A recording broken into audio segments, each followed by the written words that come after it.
if a by 2 equals to b by 3 equals to c by 4, then అయినా a is to b is to c equals to అన్నాడు. So మనకు దీన్ని కూడా same ఇంత ముందులాగానే రెండింటిని మనం సపరేట్గా మనం చేసుకోవాలన్నమాట. ఇప్పుడు ఈ రెండింటిని కనుక తీసుకుంటే a by 2 equals to b by 3 అని సపరేట్గా తీసుకొని మళ్ళీ ఆ రెండింటిని separate. So b by 3 equals to c by 4 separate అనమాట. సో ఇలా ఉన్నప్పుడు మనకు ఏం చెప్పుకున్నాం, ఒరిజినల్ మెథడ్ ఏంటంటే అక్షరాలు ఒకవైపు రావాలి, నెంబర్లు ఒకవైపు రావాలన్నమాట.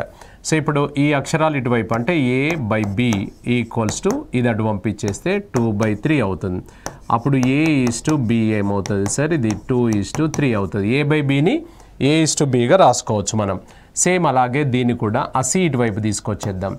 b by c equals to ఇది అటు పంపించేస్తే 3 by 4.